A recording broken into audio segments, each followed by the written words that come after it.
Dracula by Bram Stoker. Chapter 27. 1st November.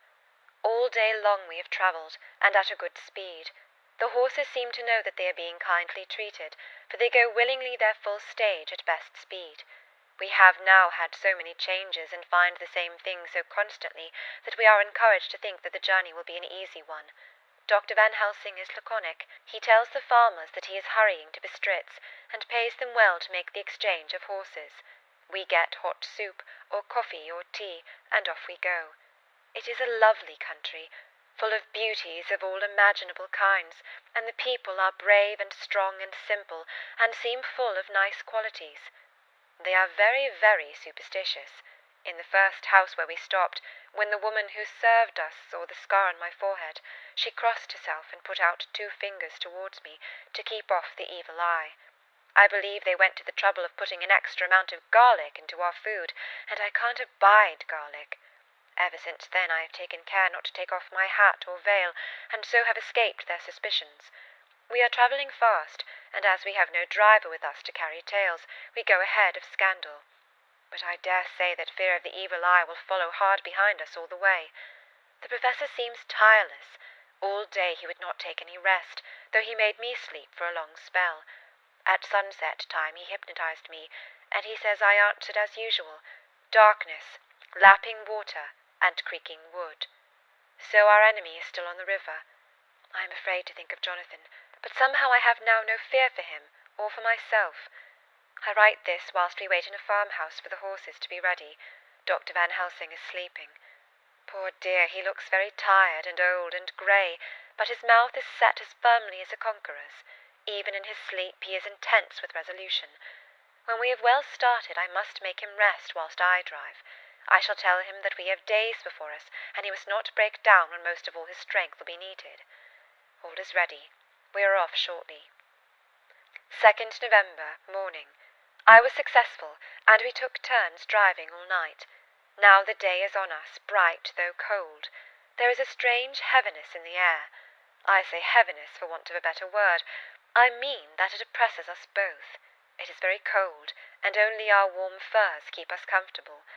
At dawn, Van Helsing hypnotized me.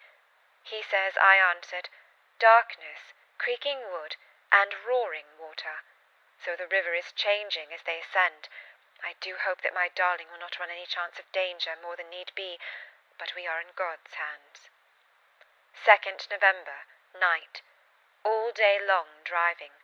The country gets wilder as we go, and the great spurs of the Carpathians, which at Veresti seemed so far from us and so low on the horizon, now seem to gather round us and tower in front. We both seem in good spirits. I think we make an effort each to cheer the other. In the doing so we cheer ourselves. Dr. Van Helsing says that by morning we shall reach the Borgo Pass. The houses are very few here now, and the professor says that the last horse we got will have to go on with us, as we may not be able to change. He got 2 in addition to the 2 we changed, so that now we have a rude 4 in hand. The dear horses are patient and good, and they give us no trouble. We are not worried with other travellers, and so even I can drive. We shall get to the pass in daylight. We do not want to arrive before, so we take it easy, and have each a long rest in turn. Oh, what will tomorrow bring to us? We go to seek the place where my poor darling suffered so much. God grant that we may be guided aright, and that he will deign to watch over my husband and those dear to us both, and who are in such deadly peril. As for me, I am not worthy in his sight. Alas, I am unclean to his eyes, and shall be until he may deign to let me stand forth in his sight as one of those who have not incurred his wrath. Memorandum by Bram Van Helsing. 4 November. This to my old and true friend John Seward, M.D. of Purfleet, London. In case I may not see him, it may explain. It is morning, and I write by a fire which all the night I have kept alive, Madam Mina aiding me. It is cold, cold, so cold that the grey heavy sky is full of snow, which when it falls will settle for all winter, as the ground is hardening to receive it. It seemed to have affected Madam Mina, She has been so heavy of head all day that she was not like herself. She sleeps and sleeps and sleeps. She, who is usually so alert, have done literally nothing all the day. She even have lost her appetite. She make no entry into her little diary, she who writes so faithful at every pause. Something whispered to me that all is not well. However, tonight she is more vive. Her long sleep all day may have refreshed and restored her, for now she is all sweet and bright as ever. At sunset I try to hypnotize her, but alas, with no effect. The power has grown less and less with each day, and tonight it failed me altogether. Well, God's will be done, whatever it may be, and whithersoever it may lead. Now to the historical. For as Madamina write not in her stenography, I must, in my cumbrous old fashion, that so each day of us may not go unrecorded. We got to the Borgo Pass just after sunrise yesterday morning. When I saw the signs of the dawn, I got ready for the hypnotism. We stopped our carriage, and I got down so that there might be no disturbance. I made a couch with furs, and Madam Mina, lying down, yielded herself as usual, but more slow and more short time than ever, to the hypnotic sleep. As before came the answer, darkness and the swirling of water. When she woke, bright and radiant, and we go on our way, and soon reach the pass. At this time and place she become all on fire with zeal. Some new guiding power in her manifested, for she point to a road and say, "This is the way." "How you know it?" I ask. "Of course I know it," she answer, and with a pause add, "Have not my Jonathan travelled it, and wrote of his travel?" At first I think somewhat strange, but soon I see that there be only one such by-road. It is used but little, and very different from the coach road from the Bukovina to Bistritz, which is more wide and hard and more of use. So we came down this road. When we meet other ways, not always were we sure that they were roads at all, for they be neglect and light snow have fallen. The horses know, and they only. I give rein to them, and they go on, so patient. By and by we find all things which Jonathan have note in that wonderful diary of him. Then we go on for long, long hours and hours. At the first I tell Madam Mina to sleep. She try, and she succeed. She sleep all the time till at the last I feel myself too suspicious grow, and attempt to wake her. But she sleep on, and I may not wake her though I try. I do not wish to try too hard, lest I harm her, for I know that she hath suffered much, and sleep at times be all in all to her. I think I drowse myself, for all of a sudden I feel guilt, as though I have done something. I find myself bolt up, with the reins in my hands, and the good horses go along jog jog, just as ever. I look down and find Madam Mina still asleep. It is now not far off sunset time, and over the snow the light of the sun flow in big yellow flood, so that we throw great long shadow on where the mountain rise so steep. For we are going up, and all is oh so wild and rocky, as though it were the end of the world. Then I rouse Madam Mina. This time she wake with not much trouble, and then I try to put her to hypnotic sleep. But she sleep not, being as though I were not. Still I try and try, till all at once I find her and myself in dark. So I look around and find that the sun have gone down. Madam Mina laugh, and I turn and look at her. She is now quite awake, and looks so well as I never saw her since that night at Carfax, when she first entered the Count's house. I am amazed and not at ease then, but she is so bright and tender and thoughtful for me that I forget all fear. I light a fire, for we have brought supply of wood with us, and she prepare food, while I undo the horses and set them tethered in shelter to feed. Then when I return to the fire, she have my supper ready. I go to help her, but she smile and tell me she have eat already, that she was so hungry that she would not wait. I like it not. I have grave doubts, but I fear to affright her, so I am silent of it. She help me, and I eat alone, and then we wrap in fur and lie beside the fire, and I tell her to sleep while I watch. But presently I forget all of watching, and when I suddenly remember that I watch, I find her lying quiet but awake, and looking at me with so bright eyes. Once, twice more the same occur, and I get much sleep till before morning. When I wake, I try to hypnotize her, but alas, though she shut her eyes obedient, she may not sleep. The sun rise up and up and up, and then sleep come to her too late, but so heavy that she will not wake. I have to lift her up and place her sleeping in the carriage when I have harnessed the horses and made all ready. Madam still sleep, and she look in her sleep more healthy and more redder than before, and I like it not. I am afraid, afraid, afraid. I am afraid of all things, even to think, but I must go on my way. The stake we play for is life and death, or more than these, and we must not flinch. 5 November morning. Let me be accurate in everything, for though you and I have seen some strange things together, you may at first think that I, Van Helsing, am mad, that the many horrors and the so long strain on nerves has at last turned my brain. All yesterday we travel, always getting closer to the mountains, and moving into a more and more wild and desert land. There are great frowning precipices and much falling water, and nature seemed to have held some time her carnival. Madam Mina still sleep, and though I did have hunger and appeased it, I could not waken her, even for food. I began to fear that the fatal spell of the place was upon her, tainted as she is with that vampire baptism. Well, I said to myself, if it be that she sleep all the day, it shall also be that I do not sleep at night. As we travel on the rough road, for a road of an ancient and imperfect kind there was, I held down my head and slept. Again I waked with a sense of guilt and of time past, and found Madam Mina still sleeping, the sun low down, but all was indeed changed.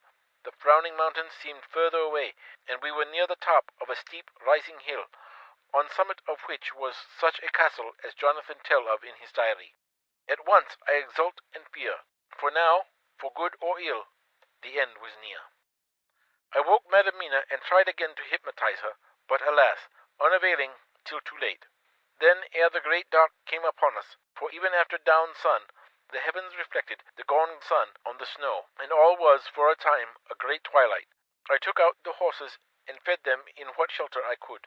Then I make a fire, and near it I make Madam Mina, now awake and more charming than ever, sit comfortable amid her rugs. I got ready food, but she would not eat, simply saying that she had not hunger. I did not press her, knowing her unavailingness. But I myself eat, for I must needs now be strong for all. Then, with the fear on me of what might be, I drew a ring so big for her comfort around where Madam Mina sat, and over the ring I passed some of the wafer, and I broke it fine so that all was well guarded. She sat still all the time, so still as one dead, and she grew whiter and even whiter, till the snow was not more pale, and no word she said.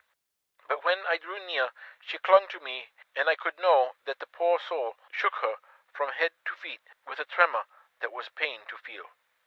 I said to her presently, when she had grown more quiet, "Will you not come over to the fire?" For I wished to make test of what she could. She arose obedient, but when she had made a step, she stopped, and stood as one stricken. "Why not go on?" I asked. She shook her head, and coming back, sat down in her place. Then, looking at me with open eyes, as of one waked from sleep, she said simply, "I cannot," and remained silent. I rejoiced, for I knew that what she could not, none of those that we dreaded could. Though there might be danger to her body, yet her soul was safe. Presently the horses began to scream, and tore at their tethers, till I came to them and quieted them. When they did feel my hands on them, they whinnied low as in joy, and licked at my hands, and were quiet for a time. Many times, though, through the night did I come to them, till it arrived to the cold hour when all nature is at its lowest, and every time my coming was with quiet of them, and in the cold hour the fire began to die, and I was about stepping forth to replenish it, for now the snow came in flying sweeps, and with it a chill mist. Even in the dark there was a light of some kind, as there ever is over snow, and it seemed as though the snow flurries and the wreaths of mist took shape as of women with trailing garments. All was in dead, grim silence, only that the horses whinnied and cowered, as if in terror of the worst. I began to fear horrible fears, but then came to me the sense of safety in that ring wherein I stood. I began, too, to think that my imaginings were of the night and the gloom and the unrest that I have gone through, and all the terrible anxiety. It was as though my memories of all Jonathan's horrid experience were befooling me. For the snowflakes and the mist began to wheel and circle round, till I could get as though a shadowy glimpse of those women that would have kissed him. And then the horses cowered lower and lower, and moaned in terror as men do in pain. Even the madness of fright was not to them, so that they could break away. I fear for my dear Madam Mina, when these weird figures drew near and circled around. I looked at her, but she sat calm and smiled at me. When I would have stepped to the fire to replenish it, she caught me and held me back, and whispered, like a voice that one hears in a dream, so low it was, "No, no, do not go without. Here you are safe." I turned to her, and looking into her eyes, said, "But you, it is for you that I fear." Whereat she laughed, a laugh low and unreal, and said, "Fear for me? Why fear for me? None safer in all the world from them than I am." And as I wonder at the meaning of her words, a puff of wind makes the flame leap up, and I see the red scar on her forehead. Then, alas, I knew. Did I not, I would soon have learned, for the wheeling figures of mist and snow came closer, but keeping ever without the holy circle.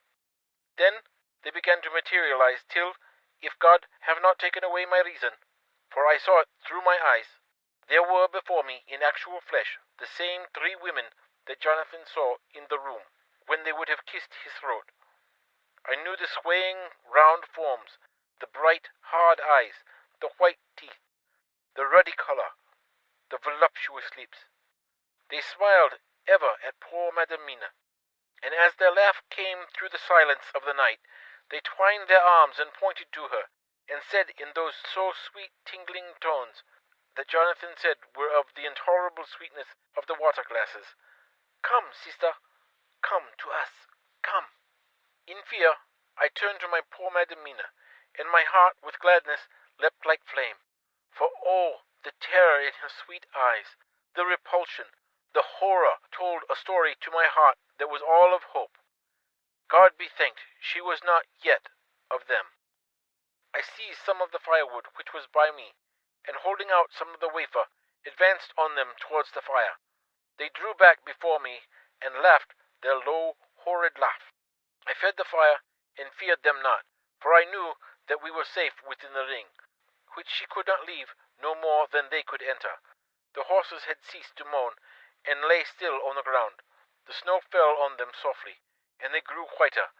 I knew that there was for the poor beasts no more of terror. And so we remained till the red of the dawn began to fall through the snow gloom. I was desolate and afraid, and full of woe and terror, but when that beautiful sun began to climb the horizon, life was to me again. At the first coming of the dawn, the horrid figures melted in the whirling mist and snow. The wreaths of transparent gloom moved away towards the castle and were lost. Instinctively, with the dawn coming, I turned to Madam Mina, intending to hypnotize her, but she lay in a deep and sudden sleep, from which I could not wake her. I tried to hypnotize her through her sleep, but she made no response, none at all, and the day broke. I fear yet to stir. I have made my fire and have seen the horses. They are all dead. Today I have much to do here, and I keep waiting till the sun is up high, for there may be places where I must go, where that sunlight, though snow and mist obscure it, will be to me a safety. I will strengthen me with breakfast, and then I will do my terrible work. Madam Mina still sleeps, and God be thanked, she is calm in her sleep. Jonathan Harker's Journal. 4 November, evening. The accident to the launch has been a terrible thing for us. Only for it we should have overtaken the boat long ago, and by now my dear Mina would have been free. I fear to think of her, off on the wolds near that horrid place. We have got horses, and we follow on the track. I note this whilst Godalming is getting ready. We have our arms. The Sagani must look out if they mean to fight. Oh, if only Morris and Seward were with us. We must only hope. If I write no more, goodbye, Mina. God bless and keep you. Dr. Seward's Diary, 5 November. With the dawn we saw the body of Shani before us, dashing away from the river with their liter wagon. They surrounded it in a cluster, and hurried along as though beset. The snow is falling lightly, and there is a strange excitement in the air. It may be our own feelings, but the depression is strange. Far off I hear the howling of wolves.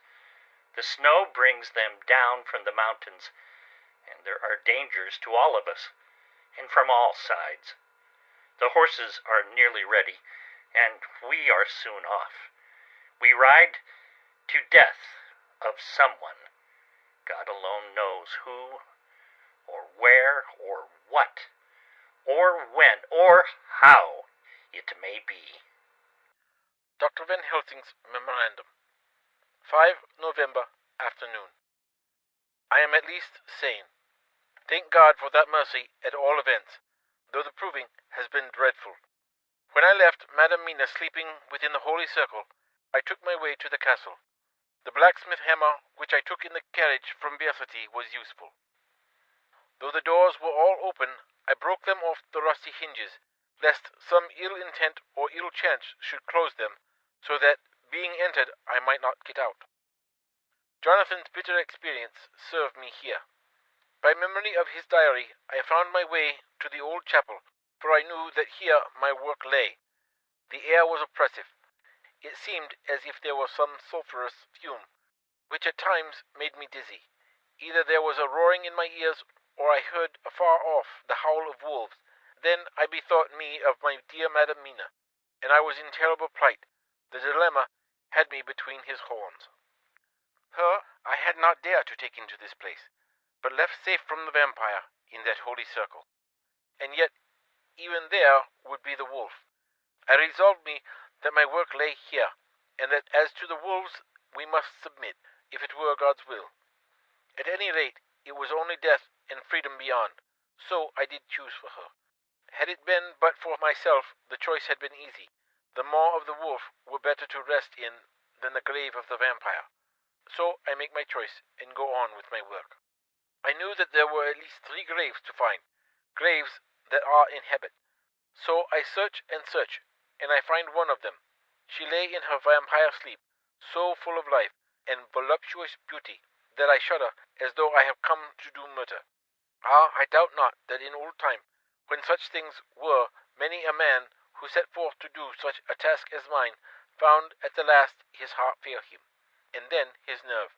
So he delay and delay and delay, till the mere beauty and the fascination of the wanton undead have hypnotized him, and he remain on and on till sunset come, and the vampire sleep be over.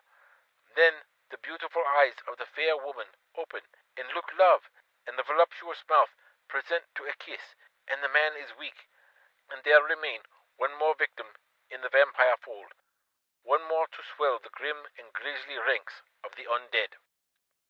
There is some fascination, surely, when I am moved by the mere presence of such an one.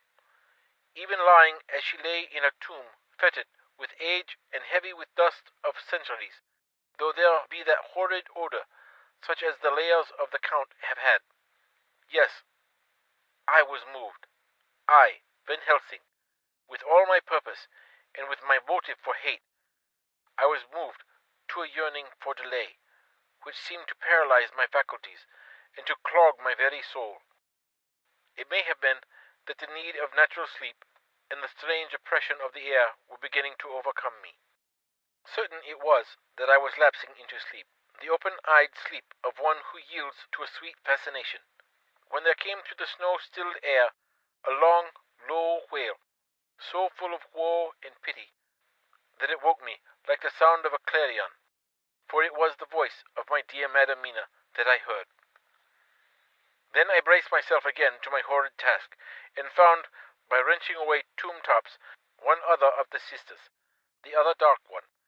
I dared not pause to look on her as I had on her sister, lest once more I should begin to be in thrall.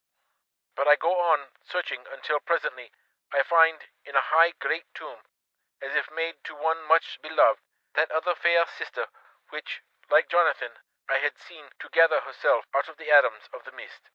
She was so fair to look on, so radiantly beautiful, so exquisitely voluptuous, that the very instinct of man in me, which calls some of my sex to love and to protect one of hers, made my head whirl with new emotion. But God be thanked, that soul wail of my dear Madam Mina had not died out of my ears, and before the spell could be wrought further upon me, I had nerved myself to my wild work. By this time I had searched all the tombs in the chapel, so far as I could tell, and as there had been only 3 of these undead phantoms around us in the night, I took it that there were no more of active undead existent. There was one great tomb, more lordly than the rest. Huge it was, and nobly proportioned. On it was but one word: Dracula. This, then, was the undead home of the king vampire, to whom so many more were due. Its emptiness spoke eloquent to make certain what I knew. Before I began to restore these women to their dead selves through my awful work, I laid in Dracula's tomb some of the wafer, and so banished him from it, undead forever. Then began my terrible task, and I dreaded it. Had it been but one, it had been easy, comparative. But 3? To begin twice more after I had been through a deed of horror? For it was terrible with the sweet Miss Lucy. What would it not be with these strange ones who had survived through centuries, and who had been strengthened by the passing of the years, who would, if they could, have fought for their foul lives? Oh, my friend John, but it was butcher work. Had I not been nerved by my thoughts of other dead, and of the living over whom hung such a pall of fear, I could not have gone on. I tremble and tremble even yet, though till all was over, God be thanked, my nerve did stand. Had I not seen the repose in the first place, and the gladness that stole over it just ere the final disillusion came, as realization that the soul had been won, I could not have gone further with my butchery. I could not have endured the horrid screeching as the stake drove home, the plunging of writhing form, the lips of bloody foam. I should have fled in terror and left my work undone. But it is over, and the poor souls, I can pity them now and weep, as I think of them placid each in their full sleep of death for a short moment ere fading. For, friend John, hardly had my knife severed the head of each, before the whole body began to melt away and crumble into its native dust, as though the death that should have come centuries ago had at last asserted himself, and say at once and loud, I am here. Before I left the castle, I so fixed its entrances that never more can the Count enter there, undead. When I stepped into the circle where Madam Mina slept, she woke from her sleep, and seeing me, cried out in pain that I had endured too much. Come, she said, come away from this awful place. Let us go to meet my husband, who is, I know, coming towards us. She was looking thin and pale and weak, but her eyes were pure and glowed with fervor. I was glad to see her paleness and her illness, for my mind was full of the fresh horror of that ruddy vampire sleep. And so, with trust and hope, and yet full of fear, we go eastward to meet our friends and him, whom Madam Mina tell me that she know are coming to meet us. Mina Harker's Journal, 6th November. It was late in the afternoon when the Professor and I took our way towards the east, whence I knew Jonathan was coming. We did not go fast, though the way was steeply downhill, for we had to take heavy rugs and wraps with us. We dared not face the possibility of being left without warmth in the cold and the snow.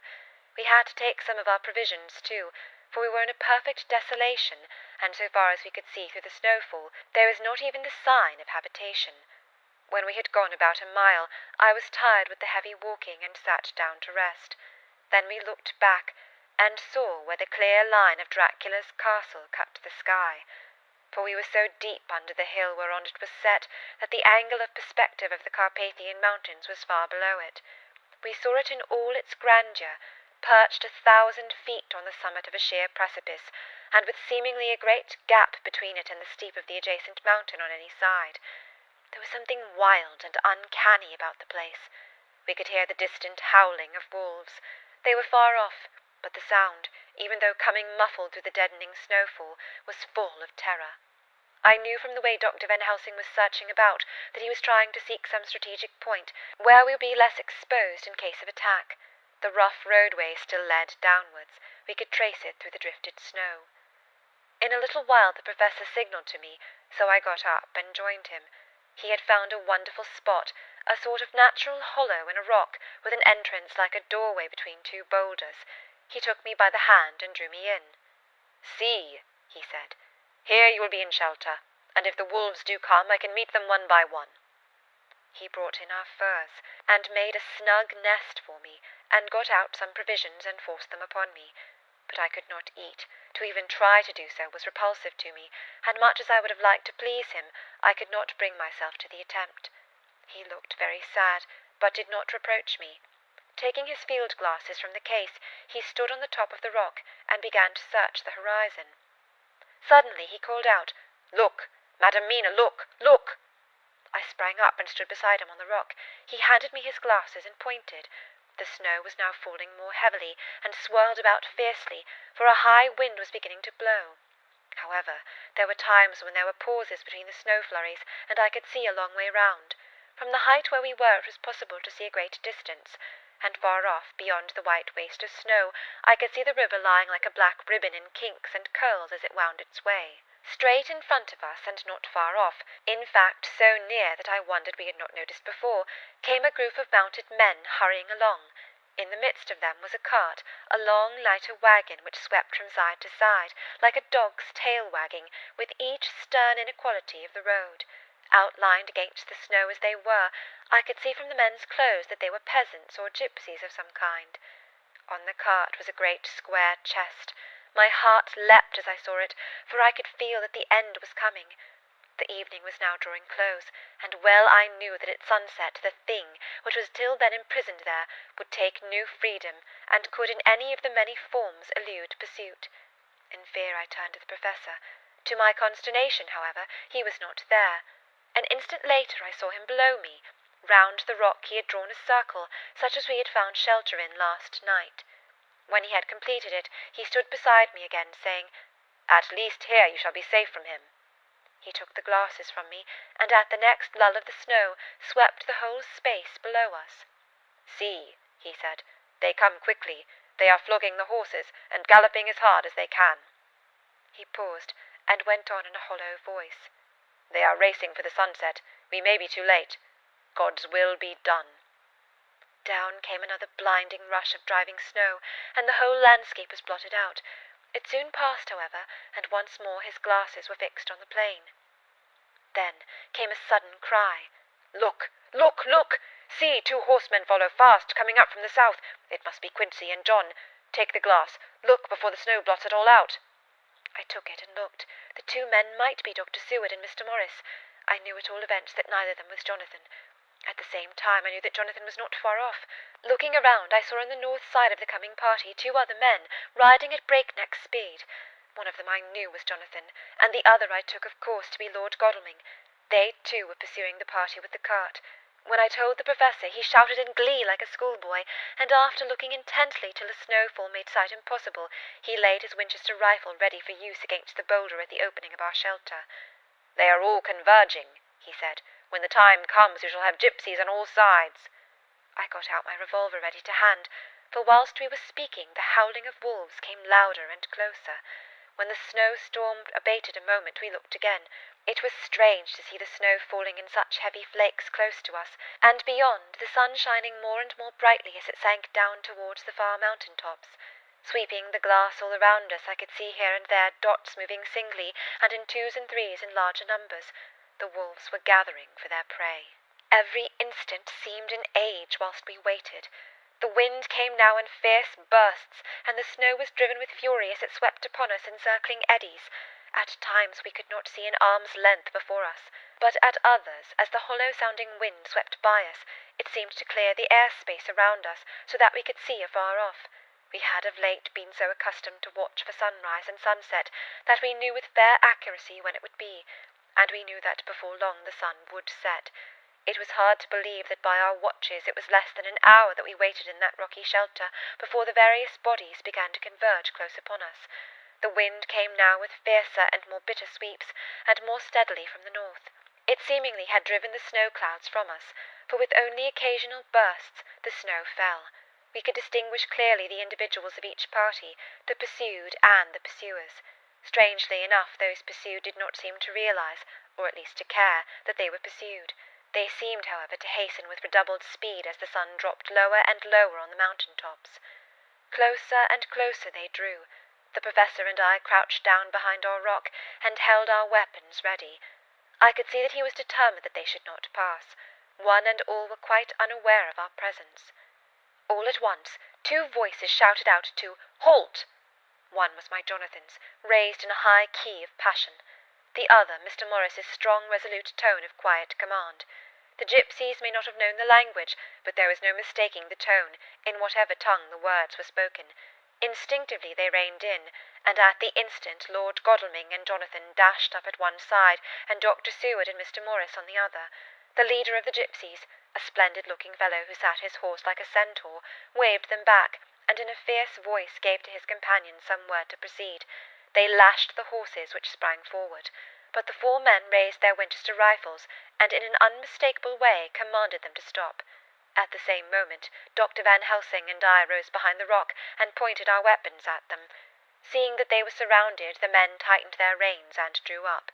The leader turned to them and gave a word at which every man of the gypsy party drew what weapon he carried, knife or pistol, and held himself in readiness to attack. Issue was joined in an instant. The leader, with a quick movement of his rein, threw his horse out in front, and pointed first to the sun, now close down on the hilltops, and then to the castle, said something which I did not understand. For answer, all four men of our party threw themselves from their horses and dashed towards the cart. I should have felt terrible fear at seeing Jonathan in such danger, but that the ardour of battle must have been upon me as well as upon the rest of them. I felt no fear, but only a wild, surging desire to do something. Seeing the quick movement of our parties, the leader of the gypsies gave a command.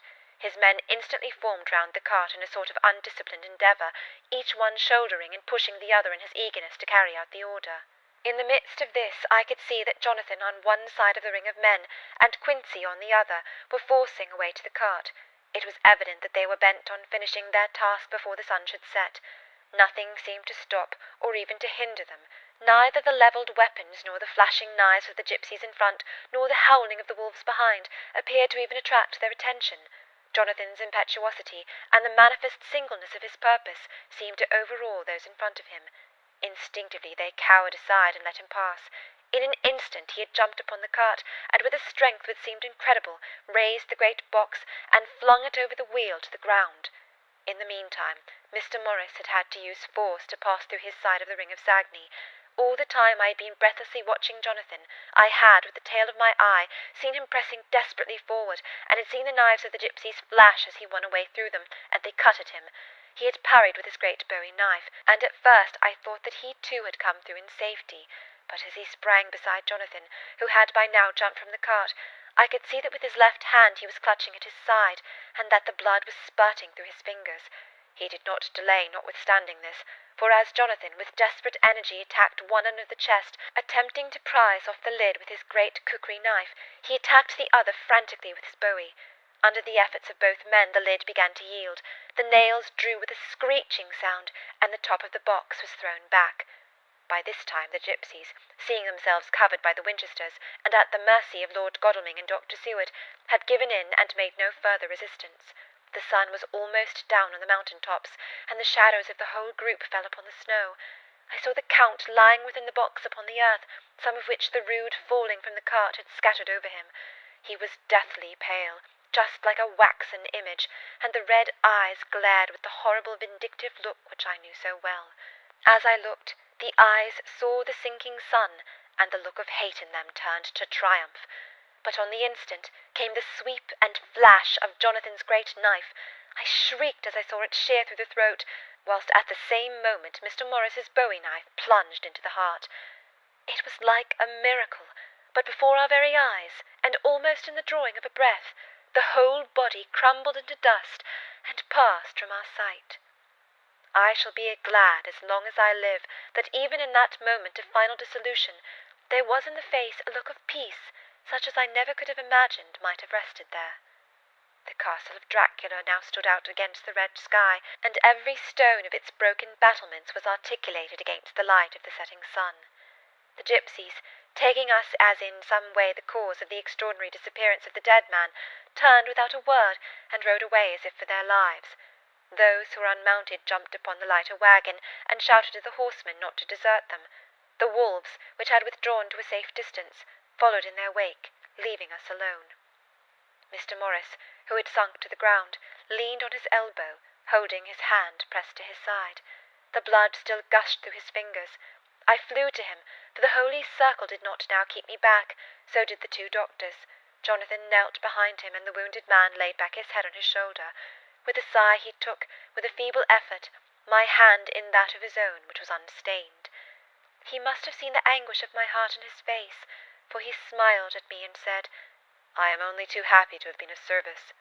Oh, God!" he cried suddenly, struggling to a sitting posture and pointing to me. "It was worth for this to die. Look, look!" The sun was now right down upon the mountain top, and the red gleams fell upon my face, so that it was bathed in rosy light.